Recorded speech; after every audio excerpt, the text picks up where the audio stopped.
ito, speaking of luka-luka. Ito, luko-luko. Yan, ipakita natin, luko-luko.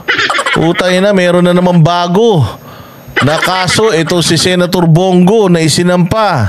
Ay, mali pala. Si Trillanes na isinampa kay Bongo.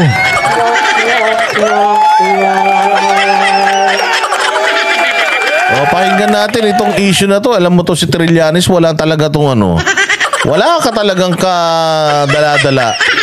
Itong mga sinasampa mong kaso na to sa mga Duterte nung panahon na hindi pa senador si Senator Bongo, inilabas mo na tong mga kaso na ito. Kung ano-ano na yung ginawa ninyo para mapalabas na kurakong itong dalawang ito, hindi nyo man napatunayan. Si Senator Hunasan na ang nagsabi na walang basihan yung iyong demanda. Sa kaanuhan nga sa kabutihang palad pa nga, nanalo pa si Senator Bongo. At kasama siya sa top 5 na senador na nanalo noong 2019.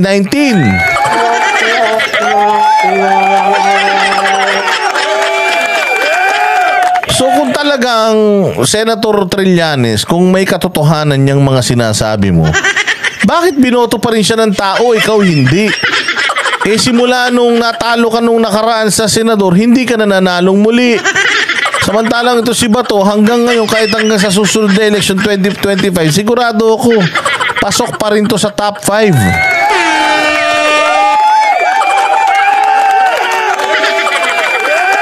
So nang aabala lang talaga itong si Trillanes, akala naman niya magfa-fly ito. Paano magfa-fly ito sa korte kung sa Senado nga binasura na ito? Anyways, ito pakinggan natin itong balitang ito. Plunder versus Duterte and go. Ng kasong plunder at graft si dating Senador Antonio Trillanes laban kina dating Pangulong Rodrigo Duterte at Senator Bongo. Kaugnay yan ng umunay manumalyang pagbili ng dalawang warship ng Philippine Navy. Nasa frontline ng balitang yan si Camille Samonte. Nahaharap sa panibagong reklamo sina dating Pangulong Rodrigo Duterte at Senator Bongo dahil sa maanumalya umanong pagbili noon sa 16 billion pesos na frigate acquisition project ng Philippine Navy. Kanina, mismong ang dating Navy officer na si dating Senator Antonio Trillanes ang naghain ng reklamong plunder at graft laban kina Duterte at Go sa Department of Justice. Base sa kanyang complaint affidavit, iginiiti Trillanes na downgrade ang mga bagong warship ng Navy dahil mas pinaboran umano ni Duterte at ng Special Assistant to the President pa noon na si Go, ang kontraktor na nag-alok ng mas mahinang klase ng Combat Management System o CMS para sa mga warship. Ang CMS ang tumatayong pinakautak ng barko na kumokontrol sa lahat ng sensor, gamit at armas ng barko. Kaya nga ang tanong, bakit hindi ito kinatigan ng Senado noong pinalabas mo tong expose na ito? Anyways, maganda pa rin to. Maganda pa rin to kasi at least nga itong itong si Trillanes for the nth time mapahiya. Maganda to na katulad din nung kay Maharlika kanina, at least maganda na magsabong sila sa korte, doon talaga sila magpagalingan. So eto rin, maganda rin ito somewhat para matapos na tong kahibangan ni Trillanes. Alam naman natin na ginagawa lang ni Trillanes ito dahil siya ay tatakbo sa Caloocan. Siguro yan ang ipapangalandakan niya pag nangampanya siya na ako si Trillanes, ako si Demanda Man. Lahat ng mga kalabang ko idinidemanda ko. Kaya ikaw malapitan, humanda ka. Pag tinalo mo ako, uulanin kita ng demanda.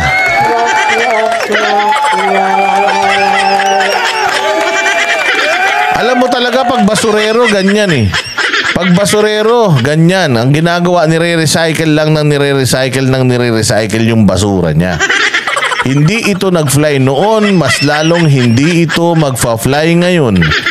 Oo, dahil kahit ano pang sabihin mo, Antonio Trillanes, sa lahat ng presidente, si PRRD lang ang mayroong pinakamalaki na kontribusyon pagdating sa modernisasyon ng Armed Forces of the Philippines.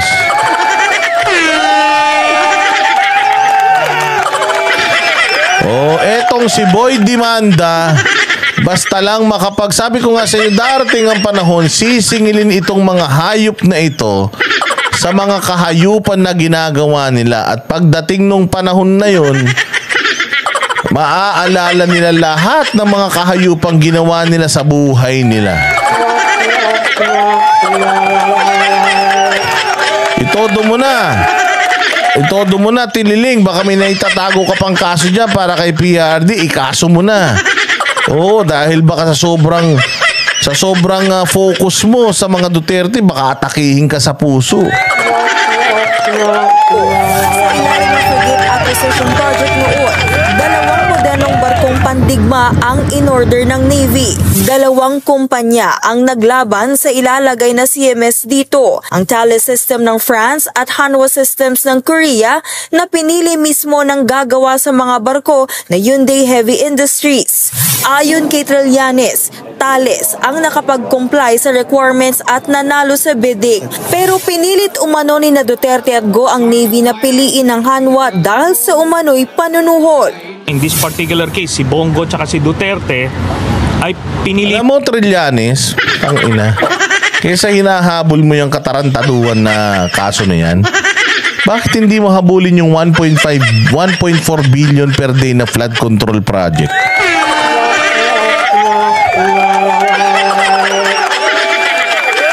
Kesa inuuna mo yung mga kaso na yan na matagal nang binasura, bakit hindi ka tumulong sa mga mamamayang Pilipino kung para talaga sa mamamayang kang hayop ka?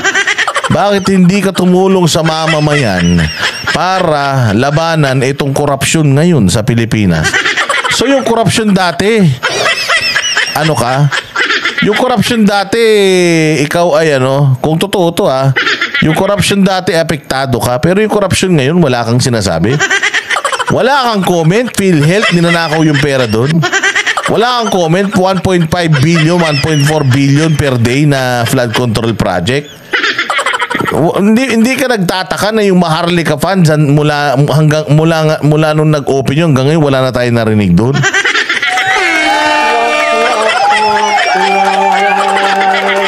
Tayo na ka, masyado kang obsessed kay Duterte Magpatato ka kaya ng Duterte sa pisngi mo para hindi mo na siya namimiss. Lagi mo na lang siya nakikita pag tumingin sa salamin.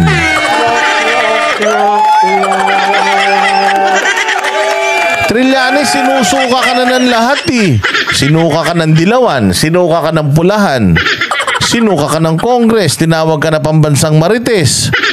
Si Dilima na lang, kaibigan mo pa yun, tinabla ka pa, ayaw makinig dun sa payo mo na pag-isahin yung Dilawan at Pulahan. Trillanes, wala ka ng silbi sa Pilipinas. Wala ka ng silbi sa bayan. Wala ka ng puwang sa politika sa Pilipinas. Kaya kung ako sa'yo, sir, magbakasyon ka na, magpahinga ka na ng nalalabi mo hininga. Gamitin mo na lang sa gamitin mo na lang sa loob ng bahay mo. Huwag ka nang lumabas. Para manahimik yung buhay mo. Ipit nila yung kamay ng Philippine Navy para lunukin at tanggapin yung mga pabor dun sa private contractor. Dahil alam na may anomalya, pinalagan daw noon ni dating Navy Chief Vice Admiral Ronald Joseph Mercado ang kontrata. Kaya sinibak siya ni Duterte noong 2017 para matuloy ang proyekto. Bukod kay Duterte at Go, 9 na iba pang respondents ang pinangalanan ni Trillanes sa reklamo niya. Kasama dyan ang nadawit na rin noon sa issue ng family kasi dating Budget Undersecretary Christopher Lloyd Lao na dating tauhan din sa opisina ni Go. Sa laki ng proyekto, hindi raw bababa sa 50 million ang nakulimbat na mga dawit sa kaso. Tangina, 50 million lang? 50 million lang? Ina niyan. Yan lang ang iniiyak mo, pinuputek ng butsi mo, Trillanes. 1.4 billion per day ang ginagastos sa flood control project. 89.9 billion ang pera ng mga member ng Pag-ibig ang inilipat sa national budget. Napakadami ng mga issue sa bayan natin, Trillanes. Putang ina, yung wala pang silbi sa buhay ng Pilipino. Yun pa ang inaano mo. Yun pa ang walang hiya naman talaga. Mantakin mo 50 million. Umiiyak ka na sa 50 million. Hayop na yan talaga naman. Ang tanong ba na yung mga binili bang mga barko-barko na yan, sira na ba ngayon yan, gumagana pa? Sira na ba gumagana? Kung gumagana pa, Trillanes, anong problema ron? May nabili naman pala. May nabili naman pala ng mga barko. Ang ina niya na mahirap nun. Yung katulad ngayon, may Maharlika fans tapos wala naman nangyayari sa pondo na yun. At least yun, kung halimbawa man, mas mababa yung uri noong, noong binili nila versus dun sa napagkasunduan. Uy, ngayon, at least may nabili. Okay, sa naman ngayon, putang ina, ubos na yung budget ng Pilipinas, kalahating taon pa lang, hanggang December, wala nang magamit. Pati daw PMA Class 95, sinuka ka na daw. Ay, nako, si Trillanes. Yan si Christopher Lau, bagman niya ni Bongo, no?